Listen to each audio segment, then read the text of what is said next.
Deadly Secrets. Chapter 1. The Return. The town of Harlowe hadn't changed much in the 10 years since Emily left. The same old buildings, the same narrow streets, and the same watchful eyes of its residents. But something was different this time, something Emily couldn't quite put her finger on. She could feel it in the air, a tension that had not been there before. The town seemed to be holding its breath as if waiting for something, or someone. As she drove down Main Street, memories flooded back to her. The coffee shop where she used to spend her afternoons with friends, the library where she'd lose herself in books, and the old movie theater that played classics every Friday night.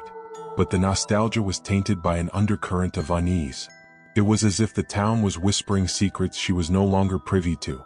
Emily parked her car in front of her childhood home. The house stood just as she remembered it, a two-story Victorian with a wraparound porch and a large oak tree in the front yard. But even here something felt off. The house seemed darker, more foreboding, as if the very walls were hiding something sinister. She took a deep breath and stepped out of the car, her heels clicking on the gravel driveway. The door creaked as she pushed it open, and the familiar scent of wood polish and old books greeted her. Everything was just as she had left it, almost too perfect. She made her way to the living room, where her father's old armchair sat by the fireplace. It was empty, but the impression of his body was still visible in the worn leather. Emily's heart tightened as she remembered the reason she had returned. Her father's death had been sudden, a heart attack, the doctors said. But there was something about it that didn't sit right with her.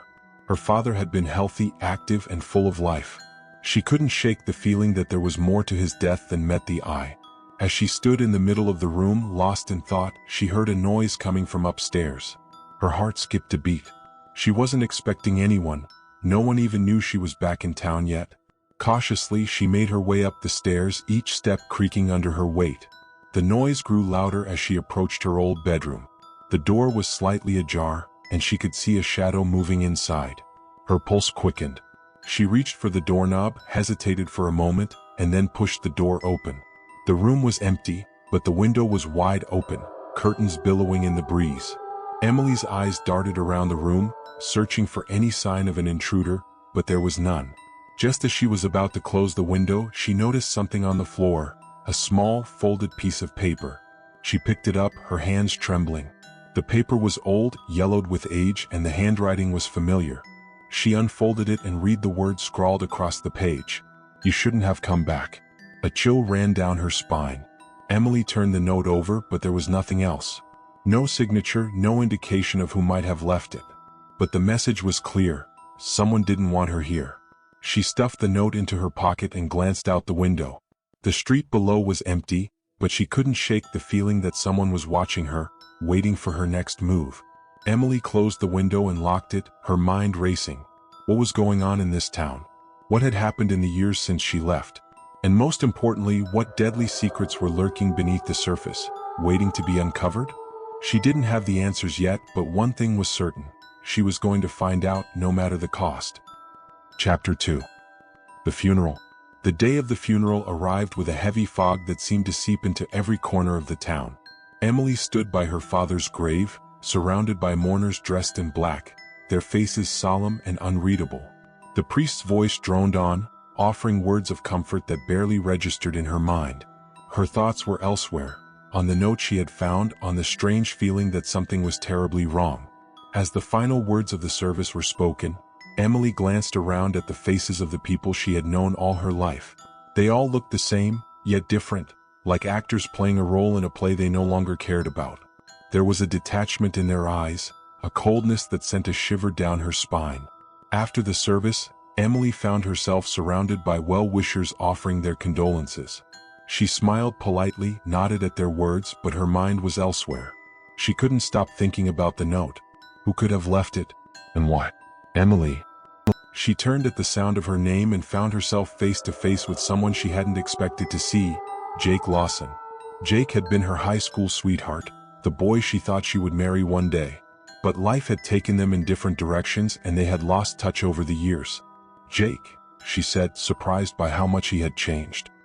He looked older, more rugged, with lines of worry etched into his handsome face. "I didn't expect to see you here." "I'm sorry about your father," Jake said, his voice low and sincere. "He was a good man." "Thank you," Emily replied, her eyes searching his for any sign of the boy she once knew. But he was a stranger now, just like everyone else in this town. They stood in awkward silence for a moment, the weight of the years between them heavy in the air. Finally, Jake cleared his throat and said, "There's something you need to know, Emily. Something about your father's death." Emily's heart skipped a beat. "What do you mean?" Jake glanced around as if checking to make sure no one was listening. He leaned in closer and whispered, "I think your father was murdered." The words hit her like a punch to the gut. Murdered? It couldn't be true. Her father had died of a heart attack. That's what everyone had said. But the look in Jake's eyes told her he believed otherwise. "Why do you think that?" she asked, her voice barely above a whisper. "There are things going on in this town, Emily," Jake said, his tone grave. "Things that no one talks about. Your father was involved in something dangerous. I don't know all the details, but I do know that he was in over his head." Emily's mind was spinning. None of this made any sense. Her father had always been a pillar of the community, respected by everyone. What could he have possibly been involved in that would lead to his death? "Jake, you have to tell me everything you know," she said, her voice trembling with urgency. "I will," he promised, "but not here. It's not safe. Meet me tonight at the old bridge. I'll tell you everything then."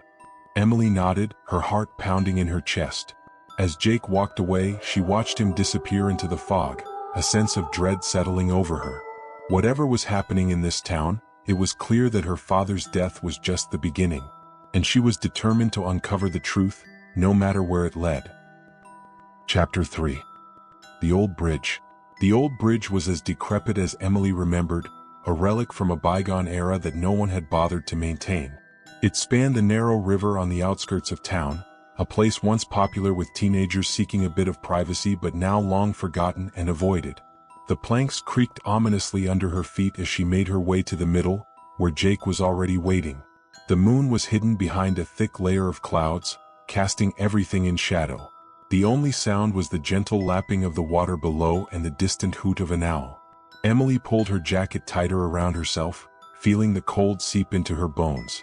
"Thanks for coming," Jake said as she approached, his voice barely audible above the sounds of the night. He looked more tense than before, his eyes darting around as if expecting someone to jump out of the shadows at any moment. "I didn't really have a choice, did I?" Emily replied, trying to mask the fear that was gnawing at her insides. "You said my father was murdered, Jake. I need to know what you meant by that." Jake hesitated, his gaze dropping to the ground. For a moment, Emily thought he might not tell her anything, but then he took a deep breath and began to speak. "Your father was involved in something big, something that goes deep in this town. It's been going on for years, maybe even decades, and it's not just him. There are others, people you wouldn't expect. They're all part of it." "Part of what?" Emily asked, her mind racing with possibilities. "I don't know all the details," Jake admitted, frustration evident in his voice. "But I do know that it's dangerous. People who get too close, they don't live long. Your father found out something he wasn't supposed to know. That's why he was killed." Emily's breath caught in her throat. "Do you have proof?" Jake shook his head. "No, but I have my suspicions. And I know that the coroner's report doesn't add up. There were bruises on your father's body, bruises that couldn't have come from a heart attack." Emily felt a wave of nausea wash over her. She had always known something was off about her father's death, but hearing Jake confirm it brought a new level of horror to the situation. "Who could have done this?" she asked, her voice trembling. "I don't know," Jake said, running a hand through his hair in frustration. "But I have a feeling it's someone close to you. Someone who knows you've come back." Emily's heart pounded in her chest. The note. Whoever had left that note knew she was here. Was it the same person who had killed her father? And if so, what were they planning next? "Jake, what do we do?" she asked, panic creeping into her voice. "We have to be careful," he replied, his tone serious. "We can't trust anyone. Not the police, not your neighbors, no one. If they find out we're onto them, they'll come after us next." Emily swallowed hard, the weight of his words settling over her like a shroud. She had come back to Harlowe seeking closure, but instead she had walked into a nightmare. And now she was in more danger than she had ever imagined. "Listen," Jake said, his voice softening. "I'll keep digging, see what I can find out. But you need to stay safe. Keep a low profile, don't draw any attention to yourself. And if anything happens, anything at all, call me." Emily nodded, though she knew that staying safe in a town full of secrets would be easier said than done. She had a feeling that the danger wasn't just around her, it was closing in on her, tightening like a noose. As they parted ways and Emily made her way back to her car, she couldn't shake the feeling that someone was watching her from the darkness. Every rustle of leaves, every creak of the old bridge, sent her heart racing. She had thought she knew this town, but now it felt like a stranger, a place full of shadows and whispers where nothing was as it seemed. And as she drove away, the headlights cutting through the fog, she realized that there was no turning back. She had to uncover the truth about her father's death, even if it meant facing the very secrets that could destroy her. Chapter 4. Unraveled Threads. The days that followed were a blur of unease and paranoia. Emily felt like she was constantly looking over her shoulder, her every move shadowed by a sense of impending doom. The note she had found in her room haunted her thoughts, the words etched into her mind like a warning she couldn't escape. She spent hours going through her father's belongings, searching for anything that might give her a clue about what he had been involved in. But the more she searched, the more questions she found. His desk drawers were filled with old letters, some of them from people she didn't recognize, others from acquaintances in town. There were bank statements, invoices, and receipts that didn't seem to add up. But nothing concrete, nothing that pointed to the dark secret Jake had hinted at. One afternoon, as she was sifting through an old box in the attic, she found something that made her heart stop. It was a small leather-bound journal, tucked away at the bottom of the box, as if it had been hidden there deliberately. The leather was worn and cracked, the pages yellowed with age. But the handwriting inside was unmistakably her father's. Emily's hands trembled as she opened the journal, her eyes scanning the first few entries. They were mundane at first, notes about the weather, thoughts on the day's events, musings about the future. But as she read further, the tone of the entries began to change.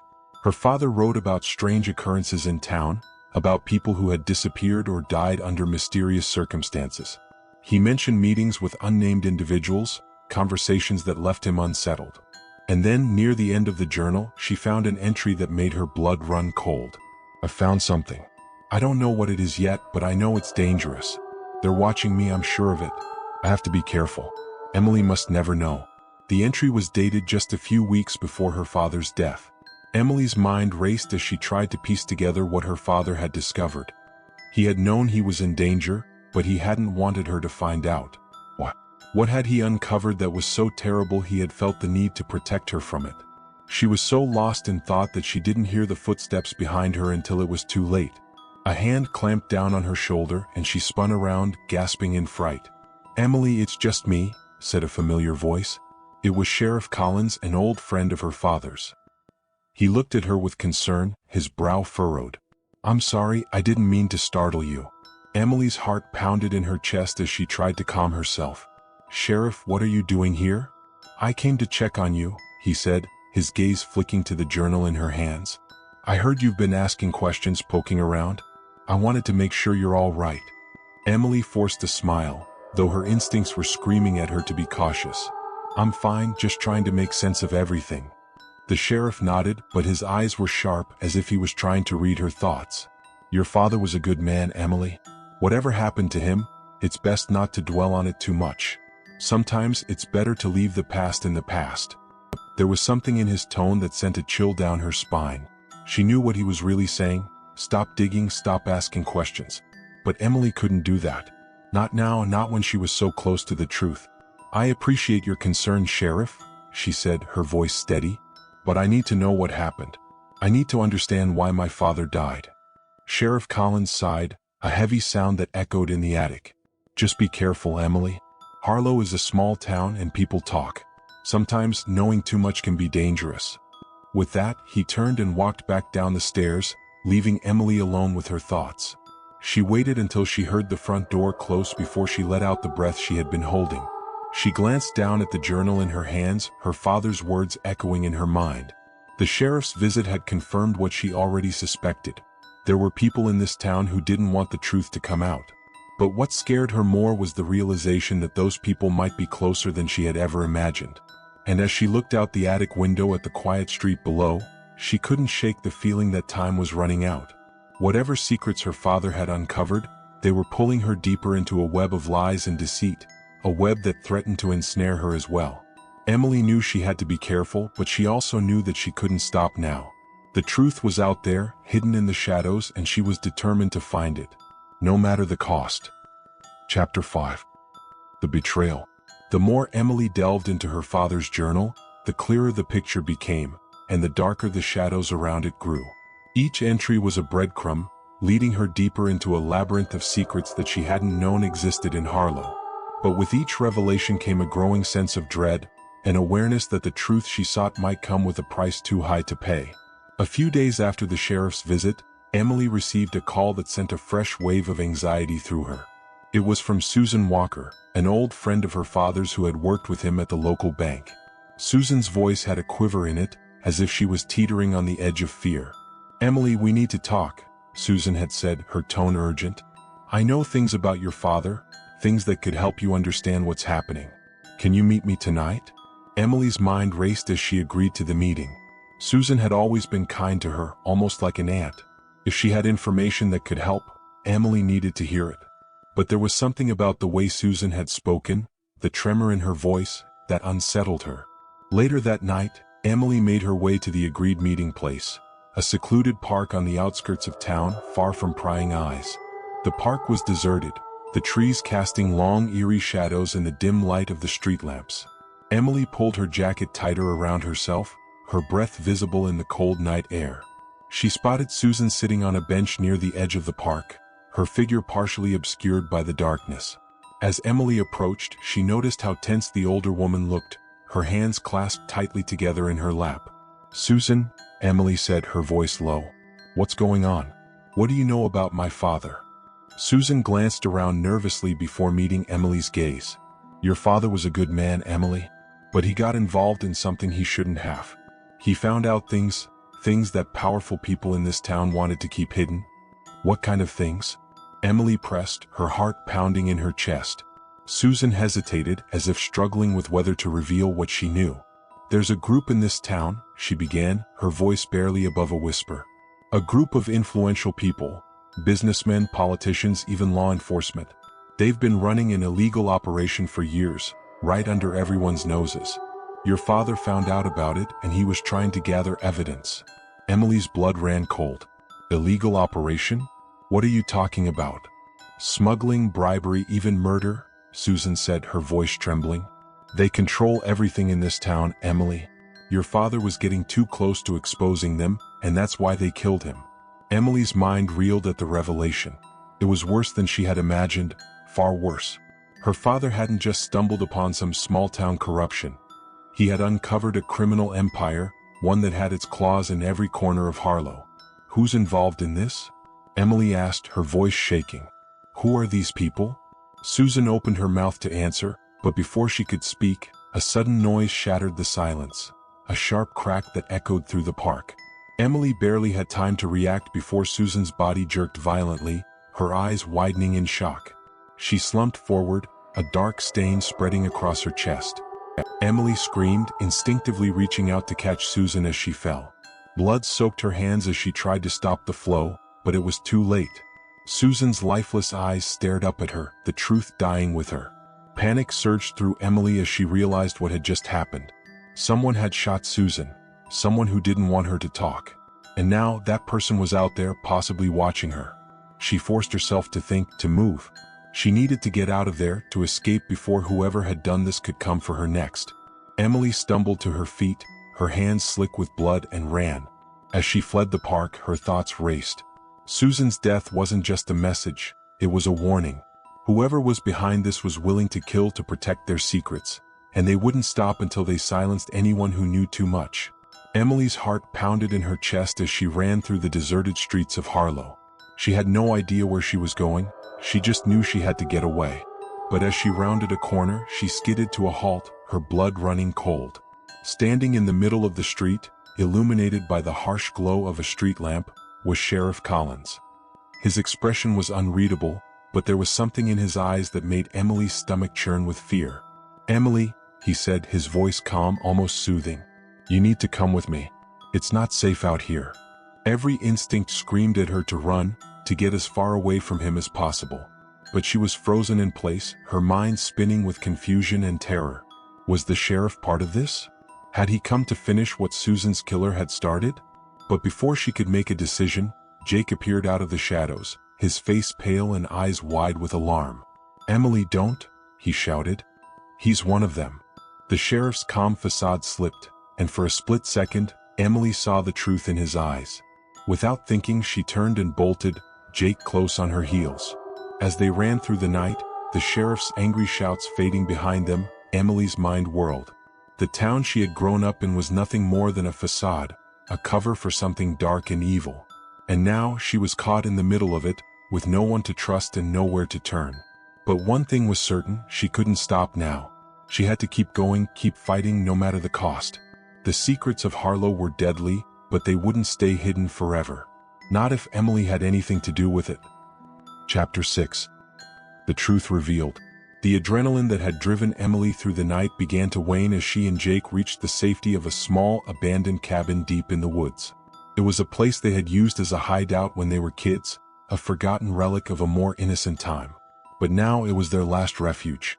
Jake quickly checked the perimeter before ushering Emily inside, bolting the door behind them. The cabin was cold and dark, the only light coming from a small, flickering candle Jake had found in one of the drawers. Emily collapsed onto a dusty old chair, her breath coming in ragged gasps as she tried to process everything that had happened. "Are you okay?" Jake asked, his voice soft with concern as he knelt beside her. Emily nodded weakly, though she didn't feel okay. The image of Susan's lifeless body, the blood on her hands, the sheriff's cold eyes, all of it played over and over in her mind, like a nightmare she couldn't escape. "Jake, what are we going to do?" she whispered, her voice trembling. "We're going to figure this out," he said firmly. "We're going to bring them down." Emily looked into his eyes, searching for the reassurance she desperately needed. She could see the determination there, but also fear, the same fear that had taken root in her own heart. But there was something else too, something she hadn't noticed before. "Jake, how do you know so much about this?" she asked, a suspicion forming in the back of her mind. "Why were you so sure the sheriff was involved?" Jake hesitated, his gaze dropping to the floor. "Because I've been investigating this for a long time, Emily. Long before your father even knew about it." Emily's heart skipped a beat. "What are you talking about?"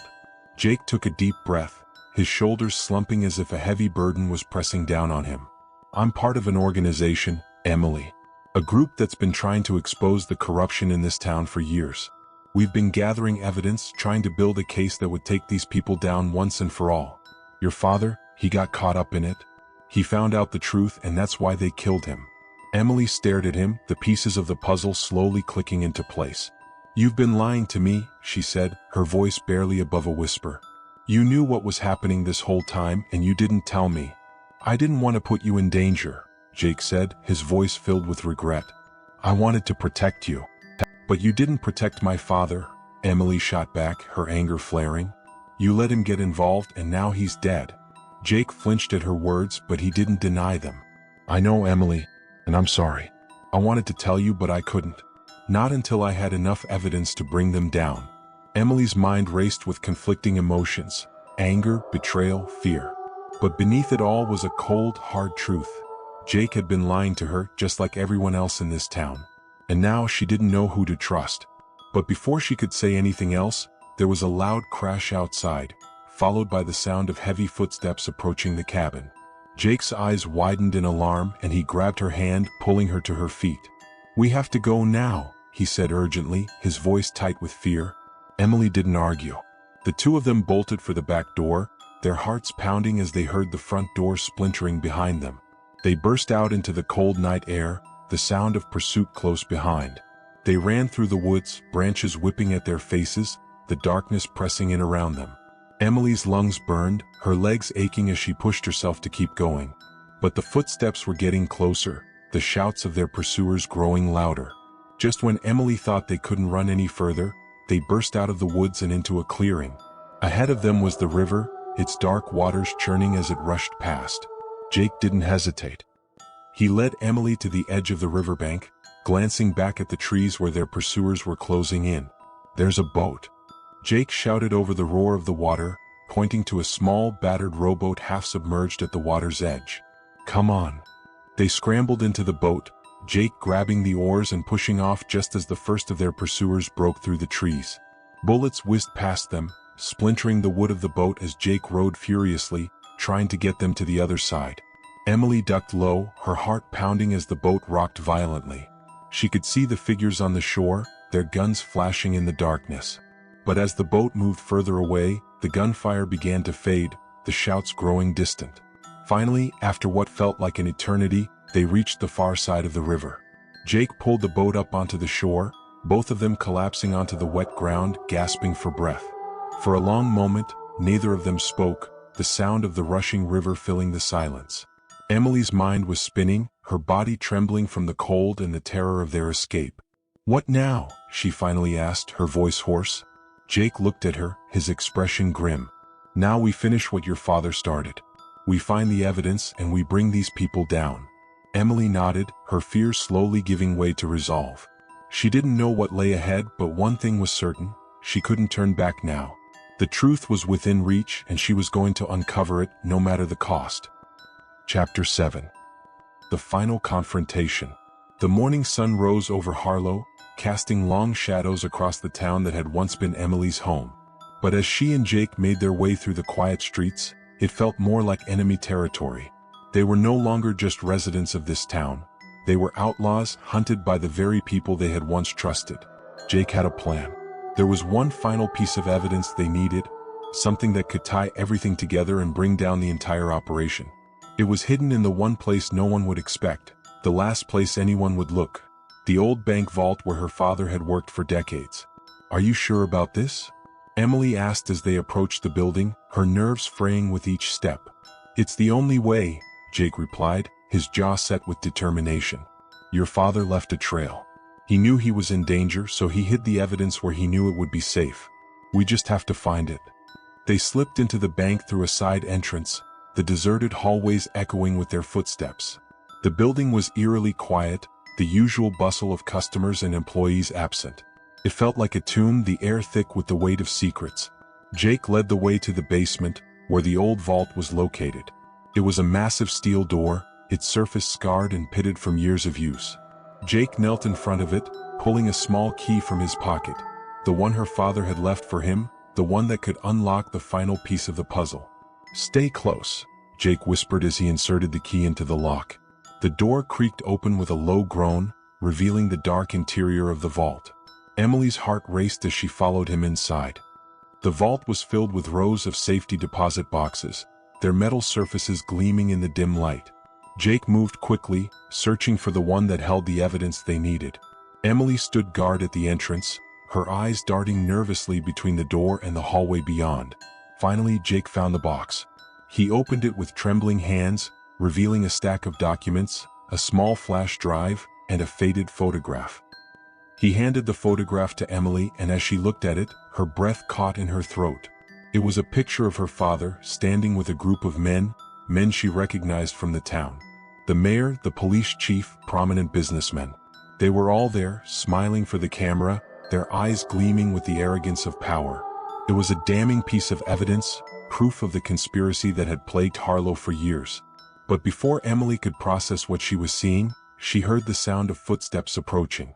Her heart leaped into her throat as she turned to see Sheriff Collins standing in the doorway, his gun drawn and aimed directly at them.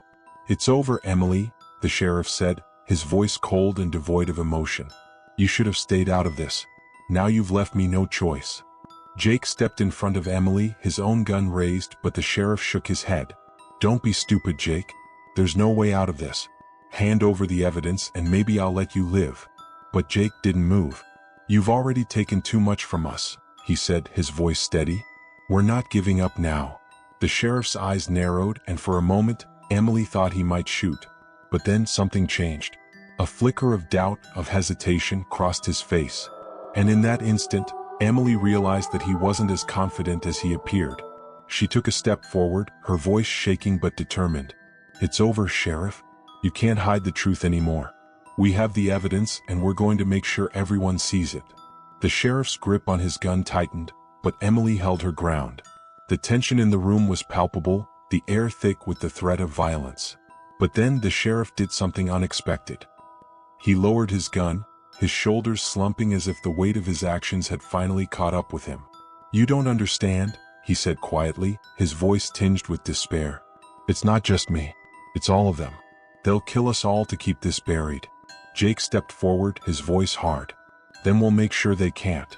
With a resigned nod, the sheriff stepped aside, allowing them to leave. Emily and Jake didn't waste a moment, hurrying out of the vault and back into the daylight.